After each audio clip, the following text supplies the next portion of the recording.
अध्याय 17। भारत 17वीं सदी के पूर्वार्ध में। जहांगीर। अकबर का सबसे बड़ा बेटा जहांगीर बिना किसी कठिनाई के तख्त पर बैठा, क्योंकि उसके सभी छोटे भाई अकबर के जीवन काल में ही अत्यधिक शराबनोशी के कारण मर चुके थे। लेकिन जहांगीर के तख्त पर बैठने के कुछ ही समय बाद उसके सबसे बड़े बेटे खुसरो ने विद्रोह कर दिया। सत्ता के लिए पिता पुत्र में खींचतान उन दिनों कोई असामान्य बात नहीं थी। स्वयं जहांगीर ने अपने पिता के खिलाफ विद्रोह किया था और साम्राज्य को कुछ समय तक अस्त व्यस्त रखा था। लेकिन खुसरो का विद्रोह बहुत दिनों तक नहीं चला। लाहौर के पास एक लड़ाई में जहांगीर ने उसे हरा दिया। कुछ ही समय बाद उसे गिरफ्तार करके कैद में डाल दिया गया। हम देख चुके हैं कि जहांगीर ने कैसे मेवाड़ के साथ टकराव को समाप्त किया, जो 4 दशकों से चला आ रहा था। उसे दक्कन में मलिक अंबर के साथ भी टकराना पड़ा, जो अकबर के बंदोबस्त को मानने के लिए तैयार न था। पूर्व में भी टकराव था, हालांकि अकबर ने इस क्षेत्र में अफगानों की कमर तोड़ दी थी, पर पूर्वी बंगाल के विभिन्न भागों में अफगान सरदार अभी भी शक्तिशाली थे। उन्हें अनेक हिंदू राजाओं का समर्थन प्राप्त था, मसलन जैसोर, कामरूप पूर्वी असम, कछार आदि के राजाओं का। अपने शासन के अंतिम दिनों में अकबर ने बंगाल के सूबेदार राजा मान सिंह को दरबार में वापस बुला लिया था और उसके वहां न होने पर अफगान सरदार उस्मान खान और दूसरों को बगावत का अवसर मिल गया था।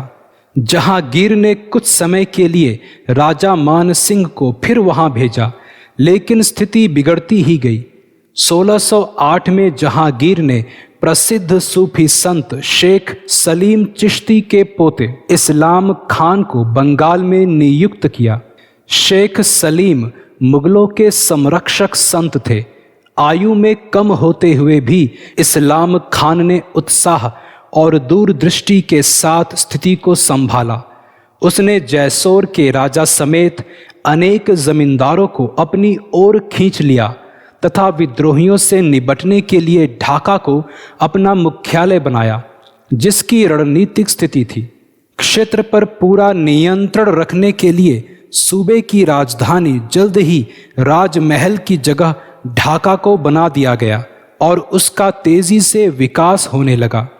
इस्लाम खान ने पहले अपना ध्यान सोनारगांव की विजय पर लगाया, जो मूसा खान और उसके सहयोगियों के नियंत्रण में था और जिन्हें 12 भुइयां कहा जाता था। 3 वर्ष के अभियान के बाद सोनारगांव हाथ में आ ही गया। जल्द ही मूसा खान ने आत्मसमर्पण कर दिया और उसे बंदी रूप में दरबार में भेज दिया गया। फिर उस्मान खान की बारी आई और एक भयानक युद्ध में उसकी हार हुई। अब अफगान प्रतिरोध की कमर टूट गई और जल्द ही दूसरे विद्रोहियों ने समर्पण कर दिया। जैसोर और कामरूप के रजवाड़ों का अधिग्रहण कर लिया गया। इस तरह पूर्वी बंगाल में मुगल सत्ता ने जड़ें जमा ली। अकबर की तरह जहांगीर ने भी महसूस किया कि शक्ति नहीं बल्कि जनता की सदिच्छा के बल पर ही उसकी विजय स्थायी बन सकती है। इसलिए उसने पराजित अफगान सरदारों और उनके अनुयायियों के साथ नरमी और हमदर्दी का व्यवहार किया। कुछ समय बाद बंगाल के अनेक बंदी राजाओं और जमींदारों को छोड़ दिया गया और उन्हें बंगाल लौटने की अनुमति दे दी गई। मूसा खान तक को छोड़ दिया गया और उसकी जागीरें उसे लौटा दी गई। इस तरह लंबे समय के बाद बंगाल में शांति और समृद्धि की वापसी हुई। इस प्रक्रिया को चरम तक ले जाते हुए अफगान अब मुगल अमीर वर्ग में शामिल किए जाने लगे। जहांगीरी दौर का प्रमुख अफगान कुलीन खाने जहां लोदी था, जिसने दक्कन में यशस्वी कार्य किए। 1622 तक जहांगीर मलिक अंबर को झुकने पर विवश कर चुका था। मेवाड़ के साथ लंबे समय से चल रहे संघर्ष को मिटा चुका था और बंगाल को शांत कर चुका था। जहांगीर अभी भी अपेक्षाकृत कम आयु (51 वर्ष) का था और ऐसा प्रतीत होता था कि आगे शांति का एक लंबा दौर आने वाला है। लेकिन 2 घटनाक्रमों के कारण स्थिति बुनियादी तौर पर बदल गई। इनमें से एक थी कंदहार पर ईरान की विजय, जिससे मुगलों की प्रतिष्ठा को धक्का लगा। दूसरी जहांगीर के गिरते स्वास्थ्य से संबंधित थी, जिसके कारण शहजादों के बीच उत्तराधिकारियों का प्रच्छन्न संघर्ष खुलकर सामने आ गया और अमीर भी सत्ता के लिए जोड़ तोड़ करने लगे। इन घटनाक्रमों के कारण ही नूरजहां राजनीतिक रंगमंच पर सामने आई।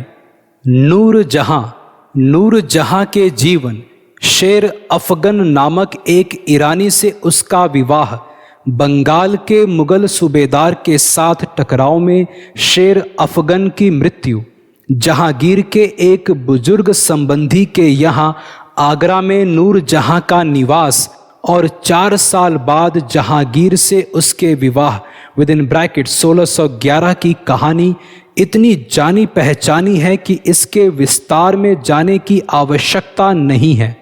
गंभीर इतिहासकार यह नहीं मानते कि उसके पहले पति की मृत्यु के लिए जहांगीर जिम्मेदार था। मीना बाजार में उससे जहांगीर की अकस्मात भेंट में और उसके साथ विवाह करने में कुछ भी असामान्य नहीं है। नूरजहां का परिवार एक प्रतिष्ठित परिवार था और उसके पिता एतमादुद्दौला को जहांगीर ने अपने शासन के पहले वर्ष में ही संयुक्त दीवान बनाया था। खुसरो के विद्रोह में उसके एक बेटे के लिप्त होने के कारण लगे संक्षिप्त ग्रहण के बाद एतमादुद्दौला को उसका पद लौटा दिया गया था। इस पद पर परखे जाने और जहांगीर से नूरजहां का विवाह होने के बाद उसे ऊपर उठाकर प्रमुख दीवान बना दिया गया। परिवार के दूसरे सदस्यों को भी इस संबंध से लाभ पहुंचा और उनके मनसब बढ़ा दिए गए। एतमादुद्दौला योग्य, समर्थ और निष्ठावान साबित हुआ और 10 वर्ष बाद अपनी मृत्यु के समय तक राज्य के मामलों में उसका अच्छा खासा प्रभाव रहा। नूरजहां का भाई आसफ खान भी पढ़ा लिखा और योग्य व्यक्ति था। उसे खाने सामा बना दिया गया। यह पद उन्हीं अमीरों को दिया जाता था जिन पर बादशाह को पूरा भरोसा होता था। उसने अपनी बेटी का विवाह खुर्रम शाहजहां से किया, जो खुसरो की बगावत और कैद के बाद अपने पिता का प्रिय बन चुका था। कुछ इतिहासकारों का मत है कि अपने पिता और भाई के साथ तथा खुर्रम से मिलकर नूरजहां ने एक गिरोह बना लिया था, जिसने जहांगीर को इस तरह नियंत्रण में कर लिया था कि इस गिरोह के समर्थन और सहयोग के बिना कोई भी अपने सरकारी जीवन में आगे नहीं बढ़ सकता था। इससे दरबार 2 गुटों, नूरजहां का गिरोह और उसके विरोधियों में बट गया। यह भी तर्क दिया जाता है कि नूरजहां की राजनीतिक महत्वाकांक्षाओं के कारण अंततः शाहजहां और उसके बीच दरार पड़ गई, जिसके कारण शाहजहां ने 1622 में अपने पिता से विद्रोह कर दिया, क्योंकि उसे लगता था कि जहांगीर पूरी तरह नूरजहां के प्रभाव में है। मगर कुछ अन्य इतिहासकार इस मत से सहमत नहीं हैं। उनका कहना है कि 1622 में अपने स्वास्थ्य के बिगड़ने तक सभी महत्वपूर्ण राजनीतिक निर्णय जहांगीर स्वयं लेता था, जैसा कि उसकी आत्मकथा से स्पष्ट है। इस काल में नूरजहां की राजनीतिक भूमिका ठीक ठीक ज्ञात नहीं है। उसके नाम से सिक्के जारी किए गए थे और उसे बादशाह बेगम की पदवी दी गई थी। महत्वपूर्ण अमीर घटनाओं की जानकारी देने और बादशाह के सामने अपनी बात कहलवाने के लिए नूरजहां के पास आया करते थे। शाही घराने पर उसका प्रभुत्व था और उसने फारसी परंपराओं पर आधारित नए फैशन चलाए थे। उसकी स्थिति के कारण दरबार में फारसी कला और संस्कृति को भारी प्रतिष्ठा प्राप्त हुई। नूरजहां जहांगीर की स्थायी संगिनी थी तथा शिकार पर भी उसके साथ जाती थी, क्योंकि वह एक अच्छी घुड़सवार और पक्की निशानेबाज थी। इसलिए वह जहांगीर को प्रभावित कर सकती थी तथा बादशाह से अपनी सिफारिश कराने के लिए अनेक व्यक्ति उससे संपर्क करते थे। मुगल शासन में पहले कोई स्त्री इतनी महत्वपूर्ण स्थिति तक नहीं पहुंची थी, पर नूरजहां के गिरोह या नूरजहां पर जहांगीर निर्भर नहीं था, जिसकी पुष्टि इस तथ्य से होती है कि उन अमीरों को भी सामान्य प्रोन्नति मिली जो इस गिरोह के चहेते नहीं थे। शाहजहां का उदय नूरजहां की हिमायत के कारण नहीं, उसके निजी गुणों और कारनामों के कारण हुआ था। शाहजहां की अपनी महत्वाकांक्षाएं थी जिनसे जहांगीर बेखबर नहीं था। जो भी हो, उन दिनों कोई शासक किसी अमीर या राजकुमार को इतना शक्तिशाली बनने देने का जोखिम नहीं उठाना चाहता था कि वह उसकी सत्ता को चुनौती देने लगे। जहांगीर और शाहजहां के टकराव का बुनियादी कारण यही था। शाहजहां का विद्रोह का तात्कालिक कारण शाहजहां का कंदहार जाने से इनकार था, जिसे ईरानियों ने घेर रखा था। शाहजहां को डर था कि यह अभियान लंबा और कठिन होगा और दरबार से उसकी अनुपस्थिति में उसके खिलाफ षड्यंत्र रचे जाएंगे। इसलिए उसने अनेक मांगे पेश की, जैसे दक्कन के अनुभवी युद्ध नायकों समेत सेना पर पूरा नियंत्रण, पंजाब पर पूरा वर्चस्व, अनेक महत्वपूर्ण किलों पर नियंत्रण आदि। उसके इस रवैये से जहांगीर आग बबूला हो उठा। शहजादा विद्रोह करने की सोच रहा है, इस बात का भरोसा करके जहांगीर ने उसे कठोर पत्र लिखे और दंडमूलक कदम उठाए, जिसके कारण स्थिति और बिगड़ी तथा खुला संबंध विच्छेद हुआ। मांडू से जहां वह ठहरा हुआ था, शाहजहां एकाएक आगरा की ओर वहां के खजाने पर कब्जा करने के उद्देश्य से बढ़ा। शाहजहां को दक्कनी सेना का और वहां नियुक्त सभी अमीरों का पूरा समर्थन प्राप्त था। गुजरात और मालवा ने उसकी तरफदारी का ऐलान कर दिया था तथा उसे अपने श्वशुर आसफ खान का और दरबार के अनेक महत्वपूर्ण अमीरों का समर्थन प्राप्त था। लेकिन दिल्ली के पास हुई लड़ाई में महाबत खान के नेतृत्व वाली सेना ने शाहजहां को मात दे दी। मेवाड़ के दस्ते के शौर्यपूर्ण रवैये के कारण वह पूरी हार से बच गया। शाहजहां से गुजरात छीनने के लिए एक और सेना भेजी गई।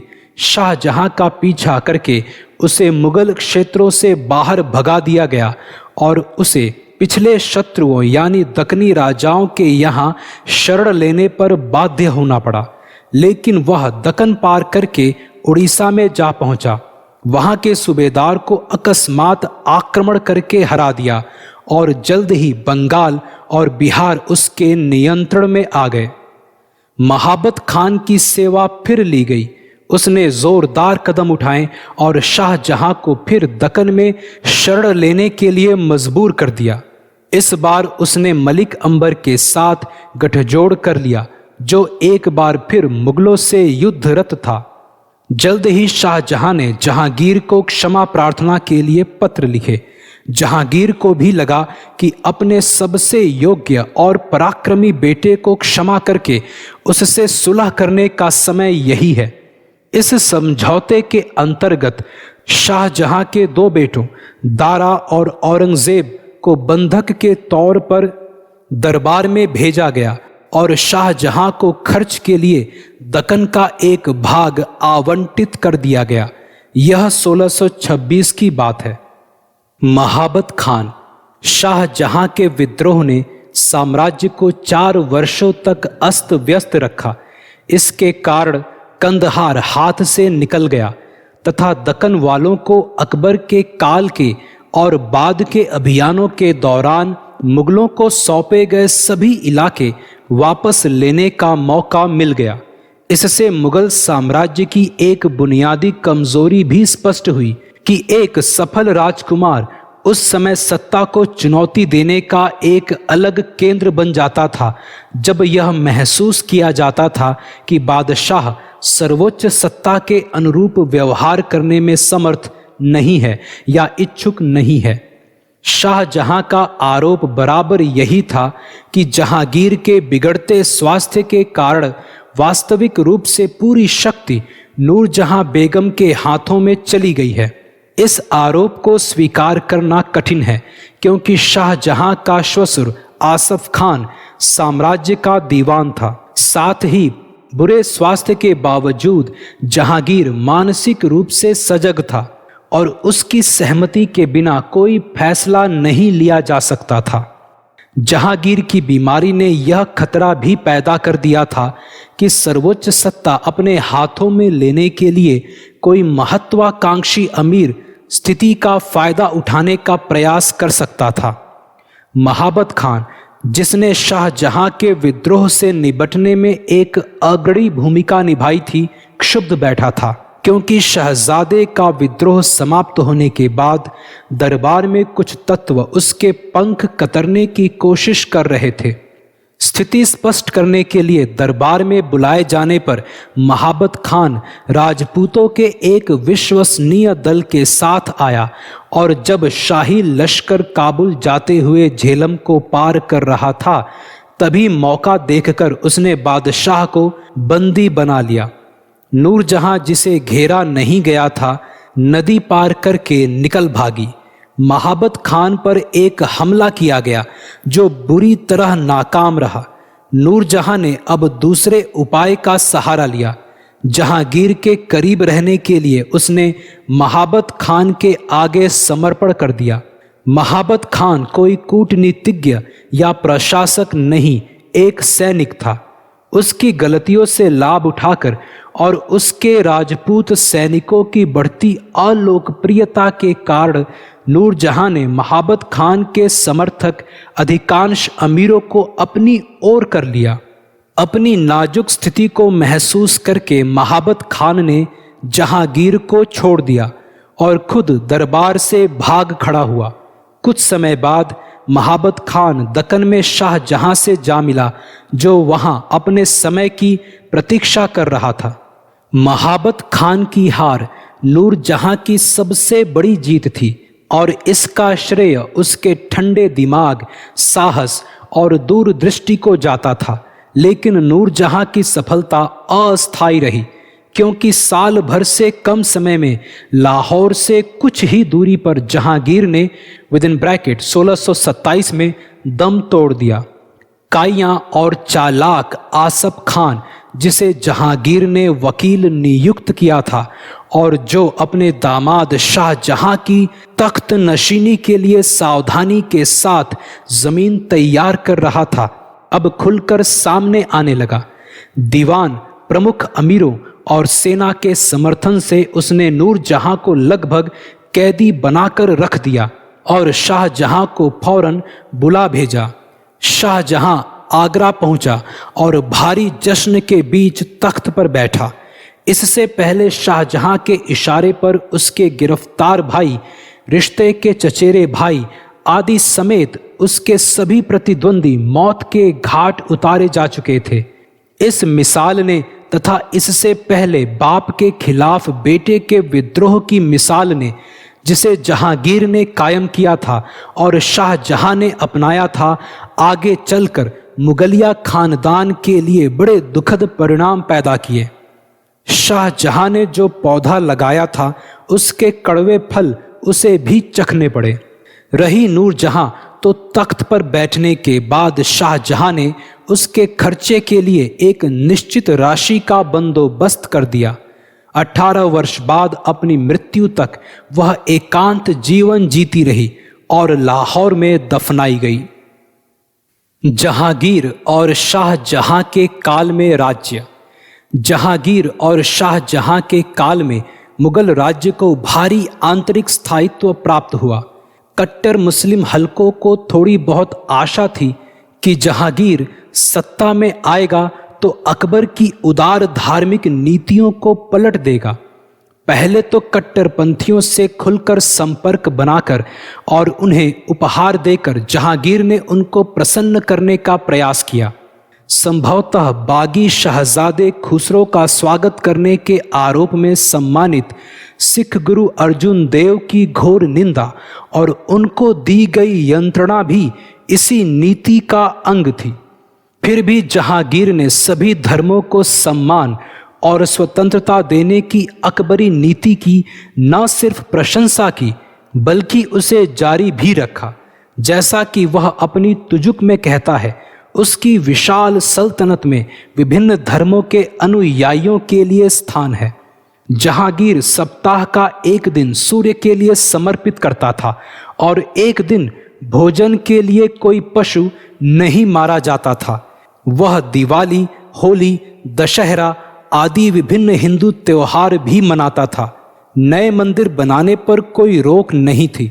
जहांगीर दरवेशों, विभिन्न धर्मों के संतों से मिलने और उन्हें उपहार आदि देने में दिलचस्पी रखता था।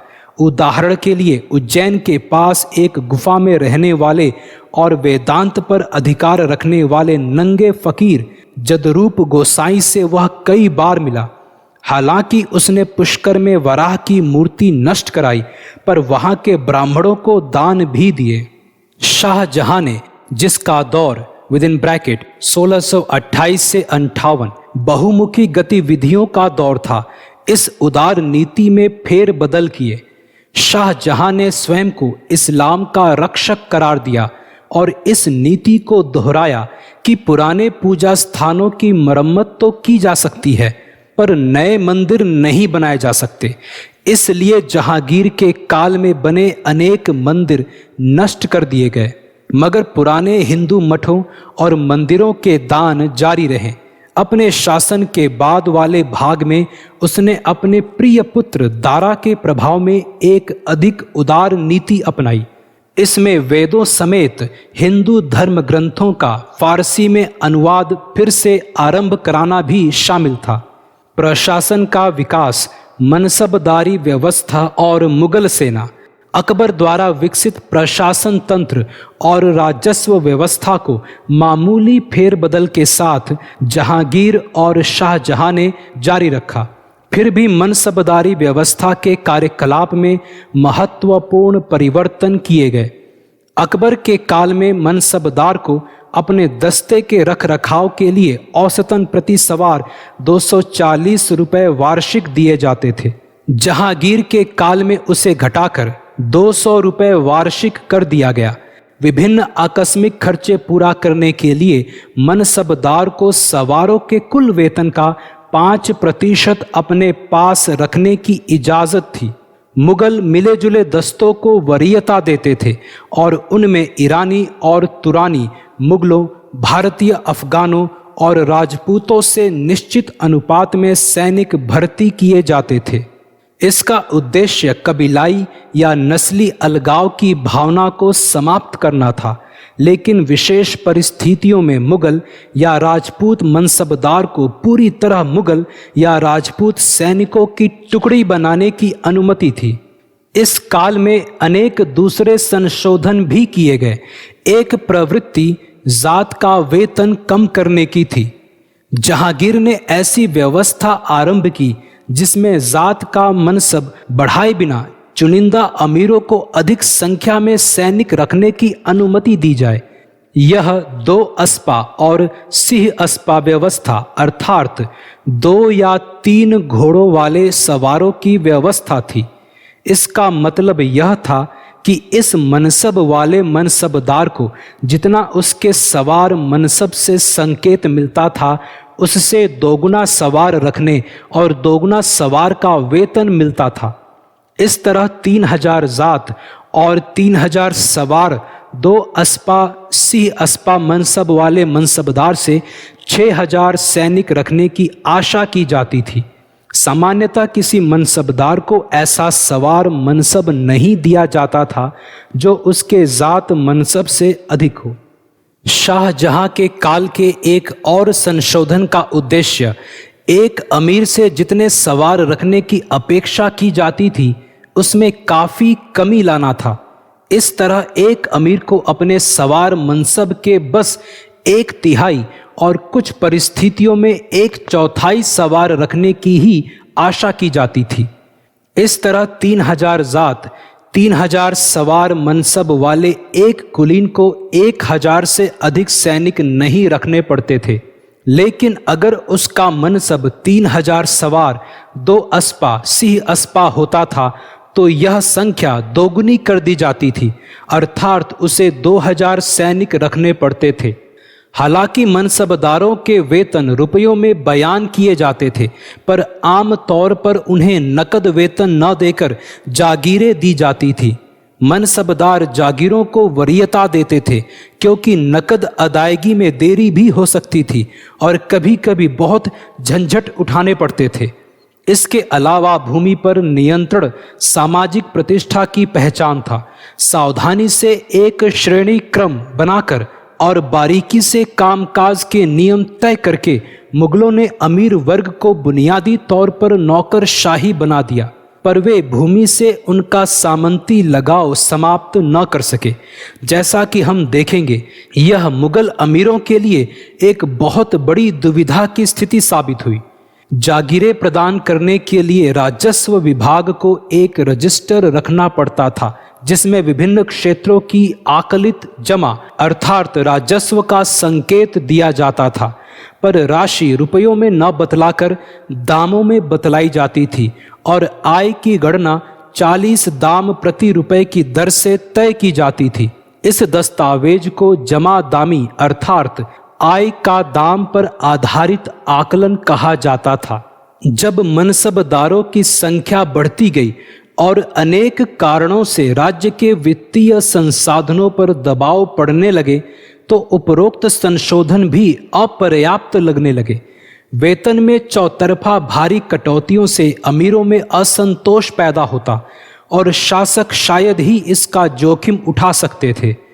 इसलिए श्रेणीकरण की एक नई विधि अपनाकर उन सैनिकों और घोड़ों की संख्या और घटा दी गई जो एक अमीर को अपने सवार मनसब के कारण रखने पड़ते थे। मनसबदारों का वेतन माहवारी पैमाने पर तय किया गया। 10 माह, 8 माह, 6 माह या उससे भी कम, और उसी के अनुसार उनके लिए निर्धारित सवारों की संख्या में भी कमी कर दी गई। इस तरह जिस मनसबदार का दर्जा 3000 जात और 3000 सवार का होता था और जो उपर्युक्त 1/3 के नियम के अनुसार 1000 सवार रखता था, उसे अकबर द्वारा स्थापित नियम के अनुसार सामान्यतः 2200 घोड़े रखने पड़ते, लेकिन उसे 10 माह की श्रेणी रखने पर सिर्फ 1800 घोड़े और 5 माह की श्रेणी रखने पर सिर्फ 1000 घोड़े रखने पड़ते। 5 माह से कम या 10 माह से अधिक का भत्ता शायद ही किसी को दिया जाता हो। जागीर की आय में कमी से इस मासिक पैमाने का कोई संबंध नहीं था, इसलिए कि मासिक पैमाना केवल जागीर नहीं, नकद वेतन पाने वालों पर भी लागू किया गया। शाहजहां के काल में खेती की जमीन के क्षेत्रफल में वृद्धि हुई, नकदी फसलों का उत्पादन भी बढ़ा, जमादामी अर्थात जागीर की आय बढ़ी, लेकिन यह वृद्धि मोटे तौर पर इस काल में हुई मूल्य वृद्धि के संगत रही। यहाँ यह बात कह दी जाए कि मुगल सेवा में लिए गए अधिकांश मराठों को 5 माह या इससे भी कम के आधार पर मनसब दिए गए थे। इस तरह जहां उन्हें सोपान में ऊंचा पद दिया गया, वहीं घोड़ों और सवारों की वास्तविक संख्याएं उनके मनसब से पता चलने वाली संख्याओं से काफी कम थी। जैसा कि हमने देखा, फालतू घोड़ों की संख्या एक समर्थ सवार सेना के लिए अनिवार्य थी। शाहजहां के काल में फालतू घोड़ों की संख्या में भारी कमी ने मुगल सवार सेना की दक्षता पर प्रतिकूल प्रभाव डाला। मुगलों की मनसबदारी व्यवस्था एक पेचीदा व्यवस्था थी। उसका कारगर कार्यकलाप अनेक बातों पर निर्भर था। इनमें दाग की व्यवस्था और जागीरदारी व्यवस्था का सही काम करना भी शामिल था। दाग की व्यवस्था अगर ठीक से काम न करती तो राज्य के साथ धोखा होता था। अगर जमादामी दिखाने के लिए बढ़ाई जाती तो जागीरदार को वास्तविक देय वेतन नहीं मिलता था और वह असंतुष्ट हो जाता था या समुचित संख्या में सैनिक नहीं रखता था। कुल मिलाकर देखें तो शाहजहां के शासन काल में मनसबदारी व्यवस्था ठीक ठीक काम करती रही, कारण कि वह प्रशासन पर बहुत ध्यान देता था तथा अत्यंत समर्थ व्यक्तियों को वजीरों के रूप में नियुक्त करता था। सरकारी सेवा के लिए सही व्यक्तियों का चयन, सख्त अनुशासन और प्रोन्नतियों व पुरस्कारों की एक सुनिश्चित व्यवस्था ने मुगल अमीर वर्ग को एक निष्ठावान और कुल मिलाकर अत्यंत विश्वसनीय वर्ग बना दिया था, जिसने अपने प्रशासनिक दायित्वों और कर्तव्यों का उचित निर्वाह किया तथा साम्राज्य की रक्षा और उसका विस्तार किया। मुगल सेना, जैसा कि हमने देखा, घुड़सवार मुगल सेना के प्रमुख अंग थे और उनका एक विशाल भाग मनसबदार जुटाते थे। इन मनसबदारों के अलावा मुगल बादशाह भी कुछ विशेष प्रकार के सवार रखता था जो अहदी कहलाते थे। इन अहदियों को अभिजात सैनिक कहा गया है और वे अन्य सैनिकों से काफी अधिक वेतन पाते थे। वे बेहद भरोसेमंद सैनिक होते थे। वे सीधे बादशाह द्वारा भर्ती किए जाते थे और उनकी हाजिरी लेने के लिए अलग अधिकारी होते थे।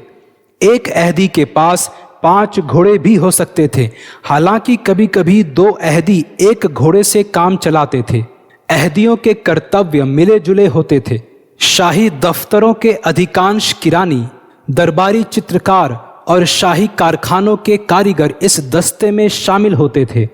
इनमें से अनेक को सेवकों और शाही फरमान लाने ले जाने वालों के रूप में नियुक्त किया जाता था। शाहजहां के समय में अहदियों की संख्या 7000 थी तथा अक्सर उन्हें मोर्चे पर भेजा जाता था, जहां सेना के विभिन्न भागों में वे अच्छी तरह बांट दिए जाते थे। उनमें से अनेक कुशल बंदूकचियों और तीरंदाजों के रूप में काम करते थे।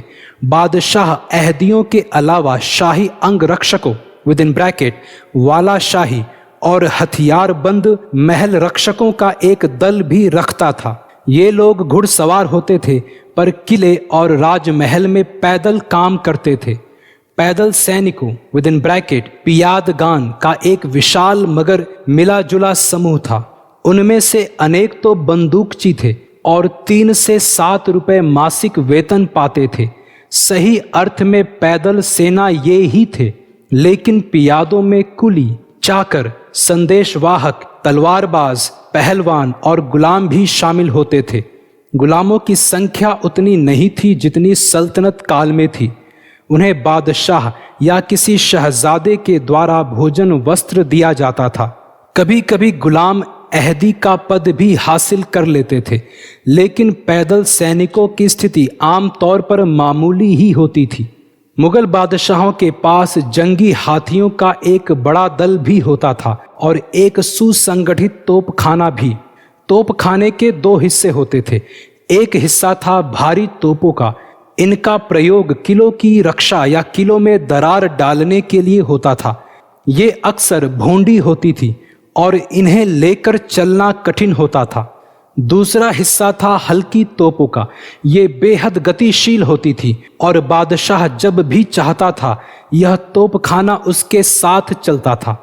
मुगल अपने तोपखाने में सुधार के इच्छुक थे और आरंभ में तोपखाने में अनेक उस्मानी और पुर्तगाली भर्ती किए गए। औरंगजेब के समय तक मुगल तोपखाने में काफी सुधार आ चुका था और इस विभाग में विदेशियों को कठिनाई से ही नौकरी मिलती थी। बड़ी तोपें कभी कभी बेहद बड़ी होती थी और जैसा कि एक आधुनिक लेखक ने कहा है, ये बड़ी तोपें नुकसान से अधिक शोर करती थी। दिन में उन्हें कुछ बार ही चलाया जा सकता था और यह भी संभव था कि वे फट जाएं और तोप चलाने वालों की जान ले ले।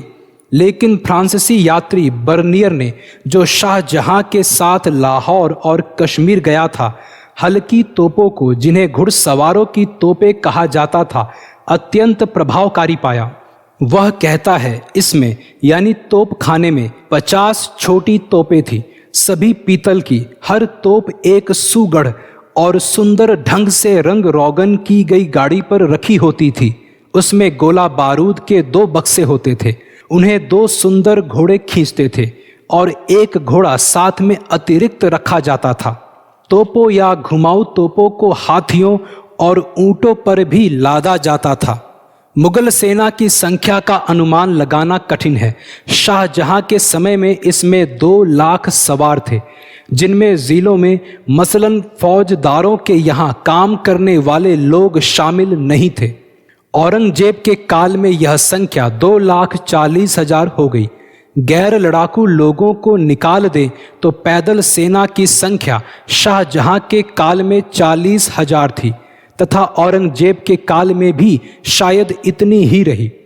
अपने काल के पड़ोसी पश्चिम या मध्य एशियाई राज्यों और यूरोपीय राज्यों की तुलना में मुगल सेना कितनी सक्षम थी, इस प्रश्न का उत्तर देना कठिन है। हालांकि बर्नियर जैसे अनेक यूरोपीय यात्रियों ने मुगल सेना की दक्षता पर प्रतिकूल टिप्पणियां की हैं, पर गंभीर विश्लेषण करने से पता चलता है कि उसकी टिप्पणियां वास्तव में मुगलों की पैदल सेना के बारे में थी, जिसके पास न प्रशिक्षण था न अनुशासन, जिसका संगठन और नेतृत्व घटिया था और जो एक अव्यवस्थित ढोर के समान थे। यूरोप में पैदल सेना का विकास दूसरे ढंग से हुआ। फ्लिंट गन या चकमक पत्थर से चालित बंदूकों के विकास के साथ पैदल सेना 17वीं सदी के उत्तरार्ध में एक भयानक लड़ाकू शक्ति बन गई और वह सवार सेना को भी पानी पिला सकती थी। इस बात को भारतीय शक्तियों ने 18वीं सदी में काफी बड़ी कीमत चुकाकर समझा। उज़्बेकों के खिलाफ बल्ख की लड़ाई में मुगलों ने जो कामयाबी हासिल की, उससे पता चलता है कि खुली लड़ाई में मुगल सेना मध्य एशियाई और ईरानी सेनाओं से कम नहीं थी, लेकिन यूरोप वालों की तुलना में इन राज्यों की सेनाएं पिछड़ी हुई थी, खासकर पैदल सेना और तोपखाना के मामले में। तोपखाने के सिलसिले में थोड़ा कमजोर होने के बावजूद मुगल औरंगजेब के समय तक एशियाई शक्तियों की बराबरी में आ चुके थे। हालांकि यूरोप की समुद्री तोपों की बराबरी तक नहीं पहुंचे थे। तुर्की और ओमान सल्तनत को छोड़कर मुगल और एशियाई शक्तियां नौसेना के मामले में पिछड़ी थीं, विशेष रूप से सामुद्रिक युद्ध कौशल में। कुल मिलाकर सेना का और विशेषकर सवार सेना का गहरा संबंध जागीरदारी प्रथा से था, जो स्वयं देश में प्रचलित सामंती भूमि संबंधों की व्यवस्था पर आधारित थी। अतः एक की शक्ति और दक्षता दूसरे पर निर्भर होती थी।